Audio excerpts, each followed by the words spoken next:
기독교의 핵심은 한 단어로 설명합니다. 뭐겠어요? 복음입니다. 기독교는 한 단어, 복음으로 설명이 되어집니다.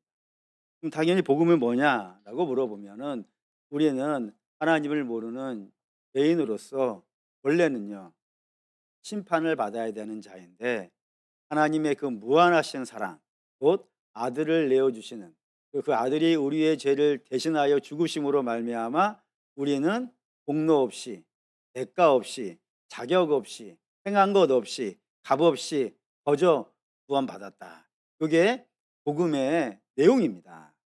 근데 이 내용 때문에 초대교회에서부터 교회는 이 세상으로부터 수많은 질문들과 수많은 공격을 당하게 되었습니다. 그 공격은 뭐 지금도 그렇고 제가 생각할 때는 앞으로도 계속해서 그 공격을 받을 것이라 생각이 되어지는데, 그 질문이 무엇이냐면 아무 공로 없이 구원받았어? 아무것도 행한 것이 없어 구원받았어? 그러면 안 해도 되겠네? 라는 겁니다. 거저 구원받는 거니까. 대가 없이 구원받는 거니까. 행한 것 없이 구원받는 거니까. 아니 그러면은 누가 거룩을 행하겠으며 누가 선을 행하겠으며 누가 열심을 내겠냐고 이렇게 질문이 온단 말이에요. 그럴 때 우리는 뭐라 그러냐면 아무리 그래도 우리의 구원의 조건은 행함이 아니라고 말할 수밖에 없는 것 아니겠어요. 왜냐하면 그 행함은 누가 했으니까요. 예수님이 행하셨고 그 공로에 힘입어서 우리가 구원받은 것이니까 우리는 우리의 행함을 구원의 조건으로 붙이지 않는단 말이에요. 그러니 이제 공격이 되는 거예요. 기독교는 비윤리적이고 반사회적인 종교라고. 그런 공격을 초대교회에서부터 지금까지 앞으로도 계속 받을 것 같단 말입니다. 그렇기 때문에 교회도 나름대로 이런 공격에 대해서 뭔가 적당한 반응이 있어야 될 것이라 생각해 가지고 이 순수한 복음에다가 자꾸 뭔가를 조금씩 타려고 하는 경향들이 나타났단 말이에요. 가장 대표적인 것이 초대교회로 말하면요, 율법을 타려고 그랬어요. 그러니까 구원은 은혜로 받는 건 맞긴 하지만 그럼에도 불구하고 우리는 뭐가 필요하다? 율법을 행하는 것이 필요하다.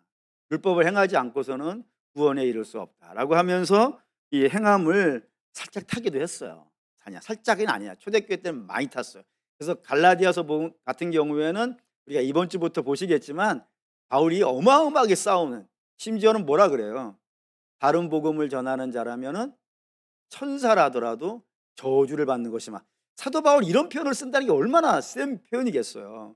그런 일이 있을 정도로 이 율법주의가 복음에 타가 들어오는 것을 굉장히 싫어했어요. 근데 그런 논쟁이 이 기독교가 박해가 끝나고 나서 로마에서 이제 합법화, 이 표현이 이상하긴 하지만 봉인되어진 다음에는 더 심해졌어요. 그 더 심한 논쟁은 교회사에 기록이 되어져 있습니다. 성경에는 없고. 그 논쟁이 워낙 유명해서 아시는 분도 있을 거라 생각이 되는데, 어거스틴 아시죠? 그 어거스틴의 라이벌이 누구였냐면 팔라기우스라고 하는 사람이 있어요. 이 두 사람이 이걸 문제를 갖고 싸웠어요. 그럼 어거스틴은 뭐라 그랬겠어요? 사도 바울의 복음을 그대로 받아서 자기는 아무 공도 없음에도, 그렇잖아요. 맨날 술 먹고 주색 잡기 하고 그러던 자인데 구원을 받았으니까 아무 공로 없이 오직 은혜로 구원받았다라고 선포한 것이 누구였다고요?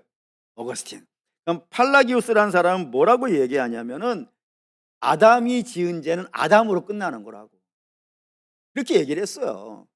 그리고 그 자녀 때에는 여전히 우리 스스로 의를 행할 수 있는 힘이 있다고.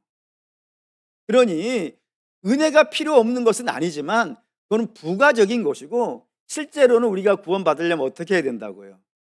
은혜가 아니라 자기 열심과 자기 노력이 있어야 된다고 하면서 은혜와 행함이 대판 붙은 게 어거스틴과 팔라기우스 논쟁이었어요. 당연히 누가 이겼겠어요? 어거스틴이 이겼으니까 이제 우리가 이 복음을 갖고 있는 것 아니겠어요? 근데 그것이 근대 교회에 와서도 조금씩이나마 계속 영향이 있었어요.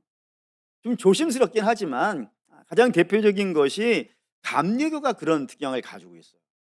감리교는 구원은 은혜로 받는 것이 맞긴 하지만 오직 은혜로 받는 것만은 아니라 인간의 결단과 의지와 자기 노력이 필요하다고 이렇게 얘기를 했어요. 그런 일들이 이제 끊임없이 이런 논쟁들이 붙은 거예요. 그리고 모양은 좀 다르고 강도도 다르긴 하지만 구원이라는 것이 전적인 은혜이냐 아니면 거기에 인간의 어느 정도의 참여와 동참이 필요한가, 이 논쟁은 끊임없이 오래된 역사적 논쟁이라 이겁니다. 근데 저와 여러분이 소속되어 있는 곳은 어디겠어요? 장로교예요. 장로교는 오로지 뭐예요? 은혜예요. 왜? 우리는 전적으로 타락한 존재이고 구원은 전적으로 우리 주 예수 그리스도의 홀로 하신 그런 역사로 말미암아 발생했다 이겁니다. 이게 이제 우리 장로교가 가지고 있는 성향인데, 이 장로교하고 다른 교단이 대체로 많이 그러는데, 그 장로교에서 바라봤을 때 다른 교단이 자꾸 인간의 결단과 의지라는 것을 조금씩이라도 타려고 하는 이유를 뭐로 이해하냐면 믿음과의 행함의 관계를 제대로 이해하지 못했기 때문에 그렇게 생각한다고요. 뭐 어떻게 잘못 이해했냐면은 행함을 강조하는 쪽, 구원이라는 그 은혜 앞에 행함이라는 것을 강조하는 교단이나 내용들을 보면 뭐라고 이해하냐면 믿음과 행함은 각각 따로따로 있는 거예요. 따로따로 독립적으로 있는 것이기 때문에 믿음은 믿음이고 행함은 행함이라 이겁니다. 그래서 구원을 받는 데 있어서 당연히 믿음도 필요하고 행함도 필요하다, 이런 구조를 가지고 있는 것이 행함을 강조하고 있는 교단들의 가지고 있는 내용들이라 이겁니다. 그런데 저와 여러분이 소속해 있는 건 장로교죠. 장로교에서는 믿음과 행함을 독립적 변수로 보지 않아요.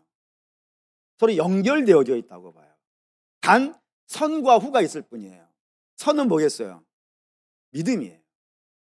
믿음이 선이고 믿음의 열매가 뭐인 거예요? 행함으로 등장하는 거예요. 그러니까 믿음이 있으면 행함이 나오는 거예요.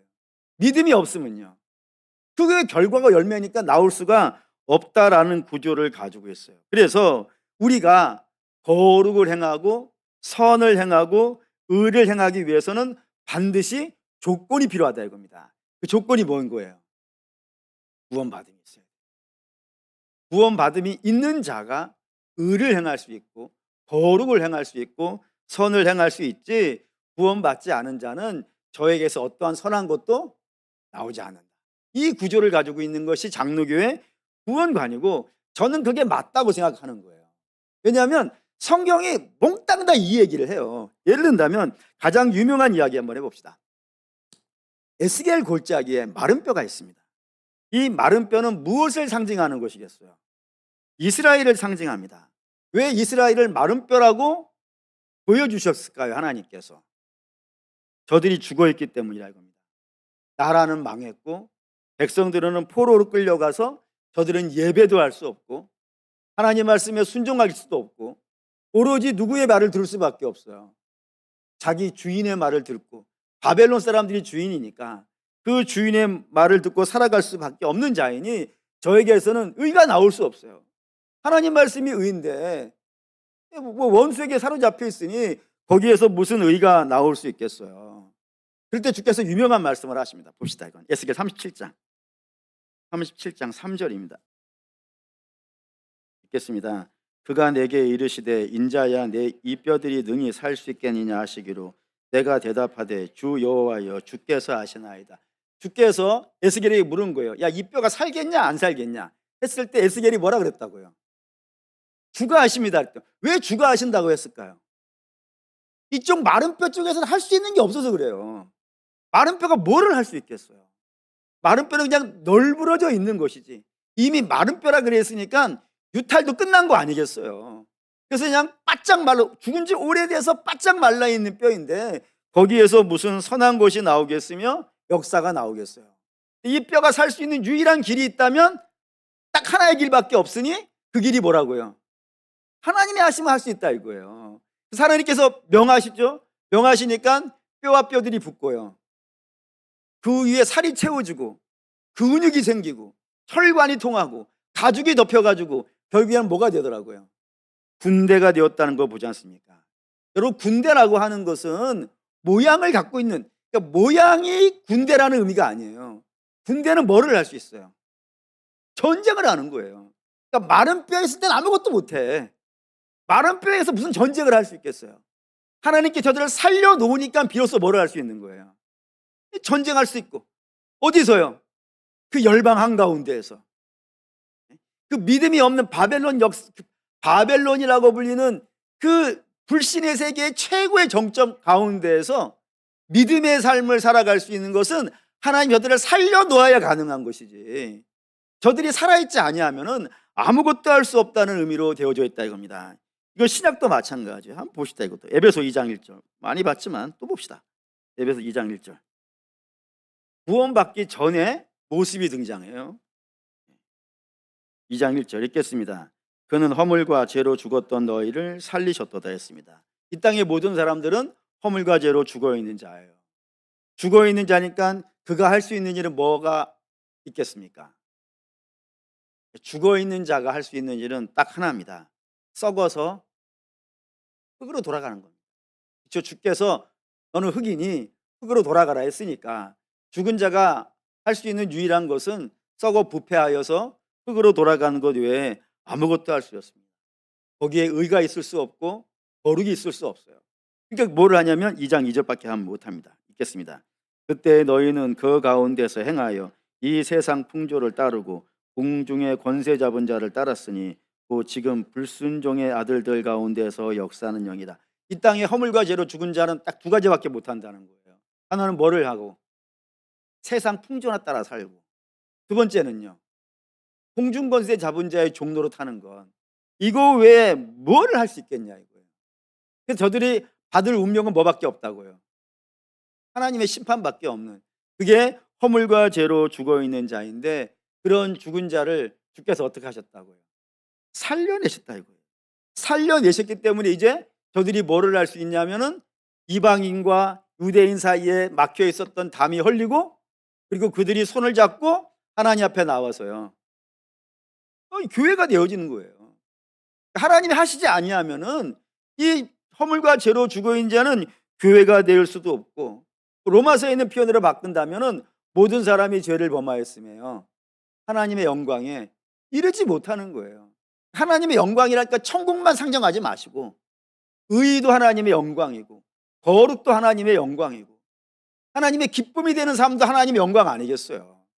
주께서 주의 말씀에 순종하여서, 하나님 말씀에 순종하여서 십자가에 죽는 것을 뭐라 그랬어요? 네가 나를 영화롭게 했다고 했단 말이에요. 거룩으로 사는 것도 다 주께서 살려놓으셔야 비로소 살 수 있는 것이지, 모든 사람은 죄인이기 때문에 그런 삶을 살 수가 없어요. 세상 풍조나 따르고 사단의 종으로 살다가 하나님의 심판을 받게 할 수가 없는 것인데, 그런 자들을 주께서 살려놓으시니까 그 다음 스텝이 가능하더라 이거. 그럼 혹시 이런 사람들은 실력이 없으니까 그렇다라고 생각하실 수 있으니까 하나 더 봅시다. 요한복음 3장 3절. 요한복음 3장 3절 읽겠습니다.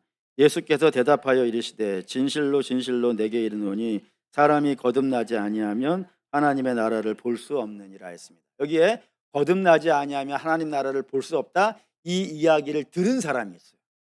여러 사람이 아니에요. 딱 한 사람이 들었어요. 그걸 누가 들은 거예요? 니고데모가 들었어요. 니고데모는 누군가요? 이스라엘의 선생이에요. 바리새인이고, 바리새인도 보통 바리새인이 아니라 사내들인이라고 불리는 사람이에요. 전체 이스라엘 중에 딱 70명이에요. 70명. 70명의 종교 지도자들이 모여서 만든 의회가 사내들인 의회예요. 아무나 들어갈 수 없어요. 최고의 실력자예요. 그런데 그런 실력자가 이 물과 성령으로 거듭나지 아니하면 하나님 나라에 들어갈 수 없다는 이 말을 알아들어요, 못 알아들어요? 못 알아들어요. 그가 겨우 하는 말이 뭐예요? 거듭난다는 것이 뭡니까? 다시 어머니 뱃속에 들어갔다 나와야 됩니까? 주께서 뭐라 그러세요? 네가 이스라엘의 선생이나 된다 그러면서 내가 하는 말이 뭔지 모르느냐? 당연히 모를 수밖에 없어요. 저들이 거듭나지 아니하고서는 하나님이 어떠한 계획과 뜻을 가지고 행하시는지 알 수가 없어요. 저들은 그저 뭐만 생각하냐면 나의 열심과 나의 행함으로 하나님 나라에 이룰 수 있을 거라 생각하는데, 나의 열심과 나의 행함으로는 하나님 나라에 이르는 것이 아니라 무엇이 있어야 된다고요? 거듭나야 된다 이거예요. 그리고 나서야 그 다음 진행이 되는 것이지, 거듭나지 아니하고서는 뭐 아무것도 못해요. 하나님 나라도 볼 수 없고 그 뜻을 따라 살 수도 없고 온전한 역사를 이룰 수도 없어요. 이걸 출애굽기도 뭐 명확하게 설명하죠. 출애굽기 이런 내용 가지고 있잖아요. 여러 내용이 있지만 출애굽기에 여러분이 하나 생각하셔야 되는 것은 율법을 언제 받았냐, 이게 중요해요. 율법은 하나님의 백성으로 이 땅을 살아야 되는 것 아니겠어요? 어떻게 살아야 되는가? 그 어떻게 살아야 되는가? 하나님에 대해서 어떻게 살고 이웃에 대해서 어떻게 살고 십계명으로 정리된 것을 율법으로 푸는 게 율법 아니겠어요? 이 두 가지, 하나님에 대해서 어떻게 살 것인가, 이웃에 대해서 어떻게 살 것인가 하는 율법을 하나님이 이스라엘에게 언제 주셨냐 이거예요. 애굽에 있었을 때 주셨냐, 아니면 애굽을 나온 다음에 주셨냐 이거예요. 애굽을 나온 다음이라는 거예요. 그럴 수밖에 없는 게, 애굽 안에 있을 때는 아까 바벨론에서 봤다시피 저들은 누구의 말을 들을 수밖에 없어요? 바로의 말을 들을 수밖에 없어요. 바로의 종이니까. 거기에서 해방되지 않는 이상은 저들은 꼼짝달싹도 못한 일이 발생된다고요. 그래서 하나님이 이들로 하여금 하나님 말씀대로 살게 해야 되는데 바로 안에서는 안 되니까 그들을 애굽에서 끄집어내신 거란 말이에요. 끄집어내셔가지고 가나안으로 직격하는 것이 아니라 가나안의 반대편인 시내산에 가서 거기에서 말씀 받고 그 말씀으로 가나안 들어가 살라라고 요구되는 걸 아니겠어요? 그러니까 애굽에서 나와야 비로소 사는 게 되는 거예요. 애굽에서 나오지 않는 이상은 안 된다 이겁니다. 이걸 우리 신약으로 이야기한다면 죄에서 나와야 되는 거예요. 죄에서 나와야 비로소 거룩을 행할 수 있고 의를 따를 수 있고 하나님의 기쁨이 되어지지, 죄에서 건진받지 못한다면은 저는 아무것도 할 수 없다 이겁니다. 이런 걸로 알고 수 있는 게 있어요. 성경은 행함이라는 걸 항상 언제 요구한다고요? 구원받는 조건으로 이야기하는 것이 아니라 구원받은 자에게 명하시는 명령으로 나온다고요. 그리고 여러분이 기억하셔야 돼요. 물론 구원받은 자라 하더라도 저들이 처음에 살아갈 때는 미숙하지. 미숙해요. 그렇기 때문에 실수하고 넘어지고 그래요. 하지만 구원받은 자에게 나타나는 가장 중요한 특징이 하나가 있죠. 그게 뭡니까? 구원받은 자에게만 나타나는 중요한 특징이 있어요. 구원 안 받은 자라도 처음에는 뭔가 선한 거를 하려고 하는 마음도 있고 시작도 하는 경우도 있어요. 하지만 시작은 하지만 결과는요, 그걸로 안 나오잖아요. 그런데 구원받은 자는 처음에 미숙하여서 아무것도 못할 수 있을지는 모르겠지만 구원받은 자에게 나타나는 중요한 특징이 있다니까요. 그게 뭘까요? 자랑하는 거예요. 자랑하는 거예요. 주와 연합해 있기 때문에 자랑한다고요. 자라면서 어떻게 되는 거예요? 그리스도의 분량까지 장성해 가는 역사들이 나타난다 이겁니다. 반드시 구원받은 자에게 나타나는 개념이에요. 그러니 행함과 믿음의 이 삼각, 이 둘의 관계를 여러분이 잘 이해하셔야 돼요. 행함은 구원의 조건으로 나오는 것이 아니라 믿음의 결과물로 나온다는 사실을. 그러니까 믿음이 있으면 행함이 되는 거예요. 구원받은 자에게는 열매로서 나오는 거예요. 그러니까 행함은 절대로 믿음의 조건이 되는 것은 아니라는 사실을 여러분들이 그런 전제는 갖고 성경을 읽으셔야 이 내용들이 이해가 된단 말입니다. 오늘도 봅시다. 5절도 마찬가지예요. 요한 3서 1장 5절 읽겠습니다. 사랑하는 자여, 내가 무엇이든지 형제 곧 나그네 된 자들에게 행하는 것은 신실한 일이니 했습니다. 여기 여러분이 보셔야 되는 단어가 두 가지가 있어요. 하나는 사랑하는 자여라고 하는 이 단어입니다. 이 사랑하는 자여라고 하는 이 단어가 아가페테라고 하는 단어인데, 이 아가페테라는 단어가 1절에도 나와요. 1절도 한번 읽어볼까요? 장로인 나는 사랑하는 가이요 곧 내가 참으로 사랑하는 자에게 편지하노라. 여기 아가페테라는 말을 두 번이나 등장하면서 설명을 해요. 그러니까 가이오를 설명하는 단어가 뭐인 거예요? 사랑하는 자여, 아가페테라는 겁니다. 그럼 이제 우리는 질문이 될 수 있어요. 뭐가 질문이 되냐면 이 아가페테라고 하는 이 단어를, 아가페예요. 아가페에다가 인칭 대명사를 붙인 거예요. 이 아가페라는 단어를 초대교회에서는 누구에게 붙였을까요? 아무에게 인사치레로 제가 모르는 사람들을 만났을 때 저는 제가 쓰는 표현이 이거예요. 누군지는 모르겠어요. 그냥 처음 만났어요. 그럼 처음 만나면 여성들은 식당에서 누구를 만나면 뭐 종업은 좀 이상하네. 어떤 직원을 만나면 언니라 그러죠. 언니, 뭐 이모 언제 봤는지는 모르겠는데 언니나 이모 많이 쓰잖아요. 저는 뭐라 그러냐면 사장님이라고 불러요. 사장님. 예? 누구든지 만나면 사장님 저 상관이 없어. 그냥 다른 게 부를 게 없으니까 사장님 이렇게 불러요. 그렇게 이 아가페테라는 단어를 그 정도의 의미로 사용했을까요? 아니면 특별한 의미를 부여해서 사용했을까요? 성경에서. 성경은 하나님의 말씀이기 때문에 글자 하나하나를 아무 의미 없이 쓰지 않아요. 그 글자 하나하나마다 신학적인 내용이 있고 믿음의 고백들이 들어있을 수밖에 없어요. 당연히 이 아가페테라는 단어도 초대교회 성도들이 사용했을 때는 분명한 타겟을 갖고 있어요. 한번 봅시다. 마태복음 3장 17절. 소리가 있어 말씀하시되 이는 내 사랑하는 아들이요 내 기뻐하는 자라 하시니라. 여기에 성부 하나님이 성자 하나님이신 예수님에게 불러준 호칭이 아가페테, 내 사랑하는 자, 라는 의미로 쓴다고요. 원래는 이게 어디에 쓰는 거였다고요? 예수님에게 쓰는 단어. 근데 그거를 누구에게 붙여줬다고요? 가이오. 왜? 가이오하고 예수님하고 어떤 관계니까? 연결되어져 있는 관계이기 때문입니다. 이걸 요한은 자기를 향해 썼어요. 한번 요한도 볼까요? 요한복음 13장 23절. 요한복음 13장 23절 읽겠습니다. 예수의 제자 중 하나고 내가 사랑하시는 자가 예수님의 품에 의지하여 누웠더니 하면서 예수님의 품에 누워있는 자가 누구겠어요? 요한이에요. 그 요한은 뭐라고 불렀다고요? 아가페테라고 불러. 예수님에게 사랑받는 자, 예수님 품에 이렇게 기대어 있는 자, 예수님에게 안겨 있는 자, 그런 의미예요. 그렇기 때문에 초대교회에서 아가페타라고 쓸 때는 아무에게나 인사치레로 그냥 칭호로서 사용하는 것이 아니라 예수님과 연합한 자, 곧 성도를 향해서 쓰는 단어가 아가페테, 사랑하는 자요라는 겁니다. 그럼 가이오라는 사람은 어떤 사람인 거예요? 성도예요. 목사님 뻔한 얘기 아니겠습니까? 이게 뻔하지 않은 이야기니까 하는 거예요. 성도라 이거예요. 이게 성도이기 때문에 어떠한 삶을 사냐면 거기에 신실한이라는 단어가 이제 여러분이 눈에 들어오셔야 됩니다. 성도이니까 신실하다는 건데 이 신실한이라는 단어는 헬라어로 피스토스라고 불리는 단어입니다.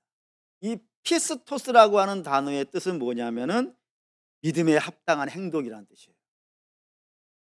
쉽말로 바꾼다면 그가 믿는 대로 산다 이거.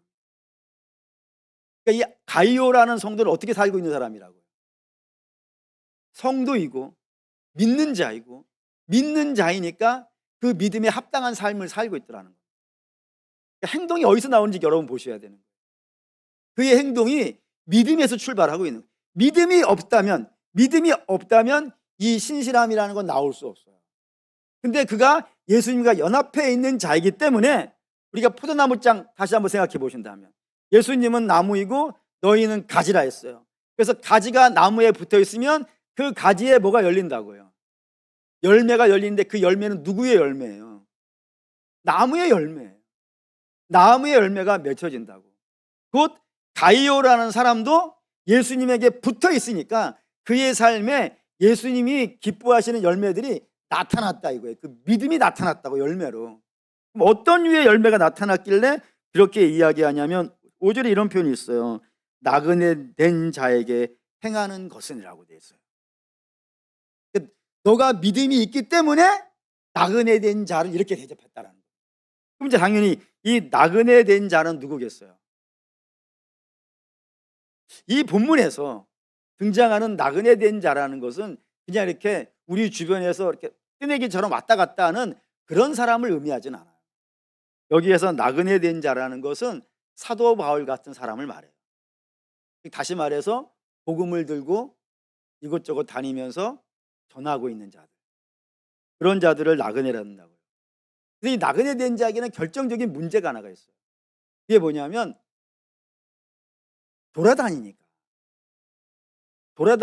어느 한 군데에 정착해서 일하진 않지 않겠어요. 그리고 그가 하는 일이 오로지 뭐밖에 없겠어요? 복음을 전하는 일밖에 없어요. 그러니까 복음을 전하는 일 외에는 아무것도 하지 않아요. 당연히 어디에 문제가 생기겠어요? 생계에 문제가 생기는 거예요. 근데 그 생계의 문제를 있을 수밖에 없는데 그래도 내게 주어진 사명이 복음을 전하기 위해서 다니는 거니 그 명령에 따라 다니다 보니까 늘 어려워요. 늘 어려워. 그 늘 어려운 자들을 위하여서 그가 뭐를 했다고요?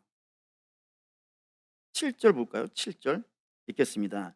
이는 그들이 주의 이름을 위하여 나가서 이방인에게 아무것도 받지 아니함이라. 복음을 전하는 자들이니까 이방인들이 뭘 도와주지는 않을 것 아니겠어요? 그렇지 않겠어요? 그러니까 저들은 복음만을 전하고 있는 자니까 이방인들은 신경도 안 써. 누가 신경을 써줘야 되는 거예요? 그 복음의 가치를 아는 자만이 저 복음을 전하는 자들이 얼마나 큰 일을 하는지 아는 것 아니겠어요? 그러니 그 아무도 돌봐주지 않는 그 나그네 된 자들, 복음 전하면서 돌아다니는 자들을 위해서 가이오라는 사람이 정성을 다해서 돌봐줬다. 그들이 떠날 때 여비를 주고 그들이 생활할 수 있도록 먹을 것을 제공해주고 그렇게 했다고요. 그게 사도 요한이 너무 고마운 거예요. 6절 볼까요? 6절 읽겠습니다. 그들이 교회 앞에서 너희의 사랑을 증언하였느니라. 내가 하나님께 합당하게 그들을 전송하면 좋으리로다라고요. 그들이 이제 돌아다니는 자들 아니겠어요? 돌아다니면서 무슨 얘기하냐면 내가 어느 교회 갔더니 가이오라는 사람이 나를 이렇게 대접해줘서 내가 용기를 얻었다고. 너무 감사했다. 그 이야기를 하고 다니는 거예요 지금. 그 이야기 하고 다니는 거를 누가 들었냐면 요한이 들은 거예요. 요한이 얼마나 고맙겠어요.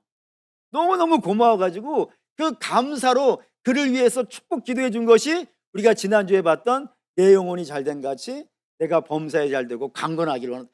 그게 고마워서 그래요. 고마워서. 그 섬김이 너무 고마워서 그를 아가페테 네가 예수님을 믿는 사람이니까 이 복음을 전하는 자들을 귀하게 여기고 저들을 위해서 선을 베풀어 주니 내 너무 고맙다라고 한다 이겁니다. 그러니까 믿음이 없으면 이런 일을 하겠습니까? 못하지. 아니 믿음이 없으면 복음 전하고 다닌 사람들은 얼마나 한심한 사람들이겠어요. 죽은 자가 살아났다고 하니 얼마나 미련한 보이겠어요. 근데 믿음이 있으니까 그게 가치 있어 보이고 가치 있어 보이니까 그 일에 협력하는 사람들이요. 귀해 보이는 거예요. 그럼 오늘 좀 더 봅시다. 8절에 가이오가 그런 일을 행한 이유가 되어 있어요. 8절 읽겠습니다. 그러므로 우리가 이 같은 자들을 영접하는 것이 마땅하니 이는 우리로 진리를 위하여 함께 일하는 자가 되게 하려 함이라라고요. 가이오가 이런 일을 이 복음을 전하는 자들을 위해서 이렇게 지극정성으로 사랑해주고 섬길 수 있었던 이유를 두 가지로 이야기를 했어요. 첫 번째는 뭐냐면은 영접이라는 단어를 여러분들이 먼저 보셔야 됩니다. 그 복음 전하는 자들을 나그네 된 자들을 가이오가 어떻게 했다고요? 영접해 주었다고. 기꺼이 받아줬다고요. 그러면 가이오는 왜 저들을 일면식도 없는 사람들인데 왜 기꺼이 받아줬을까요? 영접이라는 단어에서 여러분들이 좀 주목하실 필요가 있습니다. 우리가 남을 용납하고 남을 영접해주고 남을 이해해주고 그렇게 하는 이유는 내가 의로워서입니까? 그러니까 가이오란 사람이 의로운 사람이고 돈이 많은 사람이고 여유가 많은 사람이라 그를 용납해주고 이해해주고 품어주고 영접해주고 그런 거겠습니까? 아닙니다. 성도가 누군가를 영접하는 것은 단 하나의 이유밖에 없어요. 그 단 하나의 이유는 뭐겠어요? 내가 영접 받아봤다 이거예요. 누구에게? 우리 복음 얘기했잖아요. 복음 얘기 맨 처음에 시작할 때 나는 구원 받아야 될 사람이 아니라 심판을 받아야 되는 사람인데 그런 사람을 위해서 하나님이 영접해 줬다고요. 기꺼이 영접해 주셨다고요. 아들을 내어주시면서까지 나를 영접해 주셨다고요. 그 사랑을 먼저 입은 것 아니겠어요? 찬송가 280장 이런 거였습니다. 천부여 의지 없어서 손 들고 옵니다. 주 나를 박대하시면 나 어디 가릴까 아니겠어요? 그러니까 주가 나를 영접해 주시 아니면 난 갈 데가 없는 사람 아니에요. 근데 주가 나를 영접해 주신 거예요. 그 감격과 그 기쁨이 나로 하여금 뭐를 하게 하는 거예요? 다른 사람을 영접하게 하는 거예요. 나도 용납받았는데 다른 사람을 용납 못해. 나도 영접받았는데 다른 사람을 영접 못해. 이런 개념이 된단 말이에요. 그 개념을 가장 잘 설명한 말씀이 1만 달란트 탕감받은 자 이야기 아니겠어요? 그 부자는 1만 달란트 책망받은 이유가 본인은 1만 달란트 탕감을 받아놓고 자기에게 1박 데나리온 빚진 자를 용납해 주지 못함이 그의 책망의 이유가 된 거 아니겠어요? 너는 이만큼 받았는데 그것도 용납 못하느냐. 여러분, 우리도 같은 마음을 가져야 돼요. 가이오가 그런 마음이 있는 거예요. 내가 그렇게 주께 영접받아 봤는데 나는 왜 다른 사람을 영접하지 못하고 용납하지 못하는가? 그럴 수 없는 것 아닌가 하면서 그 은혜 받음이 저로 하여금 나그네 된 자를 용납할 수 있고 영접할 수 있도록 이끌어줬다 이겁니다. 사랑하는 여러분, 우리가 누군가를 이해하려고 할 때, 누군가를 영접하려고 했을 때 나의 의로움으로 시작할 수 있을지 모르겠어요. 하지만 나의 의로움은 결국에는 한계에 부딪힐 것이고 결국엔 넘어지고 말 거예요. 반드시 여러분이 누군가에게 선을 베푸시려고 할 때는 반드시 내가 주께 어떤 것을 받았는지를 잘 생각해 보십시오. 주가 나를 어떻게 대하셨는지. 그래서 그 은혜의 마음이 내게 넘치면은 우리는 누군가를 영접하고 누군가를 섬기는데 어마어마한 힘이 속에서부터 주로부터 쏟아져 나올 겁니다. 그런 식으로 하는 거예요. 두 번째 이유를 뭐라 그랬냐면 진리를 위하여 함께 일하는 자이기 때문이라고 얘기했습니다. 여기에서 진리는 뭐겠어요? 복음입니다. 성경이 말하는 진리는 복음입니다. 근데 문제는 이 진리된 복음은 늘 외롭습니다. 늘 외로운 이유는 진리는 몇 개이기 때문에 한 개인 거예요. 나머지는요, 본인들끼리 진리라고 말을 하지만 그건 진리가 되지 않는 거예요. 그러니 진리 아닌 수많은 것들이 진리된 복음에게 공격하는 거예요. 뭐라 그러냐면 왜 편협하냐고, 왜 꽉 닫혔냐고 라고 묻는단 말이에요. 왜 너만 진리라 그러고 너만 옳다 그러냐고, 우리도 옳은 거 아니냐고, 마음을 넓히라고, 열린 마음을 가지라고 그렇게 요구한다고요. 근데 진리된 복음이 그래, 나 지금 마음이 내가 너무 옹졸한 것 같아, 나한테 마음을 좀 넓히자 해가지고 너도 진리하자, 너도 진리하자, 그럴 수는요 없는 거 아니에요. 여러분, 정답이 가지고 있는 곤조가 있어요. 곤조라고 해서 이상하게 하시지만 정답만이 가지고 있는 곤조가 있어요. 뭐예요? 나만 옳다 아니에요. 정답이, 여러분이 시험을 많이 보시잖아요. 그러면 1, 2, 3, 4번 중에 하나가 막 낯지고 하는 애가 있어요. 정답이기 때문에 그래요. 그게 야 나야, 나밖에 없어 이렇게 얘기해요. 진짜예요. 믿으시면 큰일 나는데, 어쨌든 진리는 나만 옳다라고 하는 곤조가 있어요. 그래서 늘 외로워요. 당연히 복음 전하는 자들도 어떻게 했어요? 외로울 수밖에 없어요. 그럴 수밖에 없다고요. 그런데 그렇게 외로울 수밖에 없는 복음과 그 복음을 전하는 자들을 누가 이해해 줄 수 있겠어요? 세상이 이해해 주겠습니까? 누구만이 그걸 이해해 줄 수 있겠어요? 복음을 가진 자만이 할 수 있는 거 아니겠어요? 작년 말에 우리 교회 구제부가 있는데 여기 와서 올해 구제부 마지막 사역으로 어려운 교회들에게 난방유를 좀 제공해야겠다라고 말씀을 하셨어요. 그래서 그 교회들의 명단을 주시면서 목사님 좀 연락 좀 해주십시오 라고 하셨어요. 그래서 제가 일일이 연락했죠. 근데 그 연락 쭉 한 분들 다 이야기들이 이제 있는데 그중에 가장 마음에 울렸던 것이 하나가 있어요. 그게 뭐냐면 이렇게 문자가 왔어요. 이번 겨울을 어떻게 날까 굉장히 걱정을 했는데 우아영생교회에서 난방유를 제공해 주셔서 따뜻하게 예배드릴 수 있을 것 같아요. 여러분, 세상이 그런 거 해주겠습니까? 예배드리는데 추운데 좀 세상이 난방유 제공해 주면서 예배 때 따뜻하게 드리시라고 누가 해 주겠습니까? 누가 해줄 수밖에 없어요. 그 진리의 복음을 아는 자만이 해줄 수밖에 없는 거 아니겠어요. 전사회도 그런 일을 했어요. 매년 하고 계시는데 어려운 교회들에게 지원하고 계셨어요. 연말쯤 되어지면. 그런 분들도 당연히 저한테 연락 와요. 고맙다고. 사랑하는 여러분, 어려운 교회 우리가 다 쫓아다니면서 도울 수는 없어요.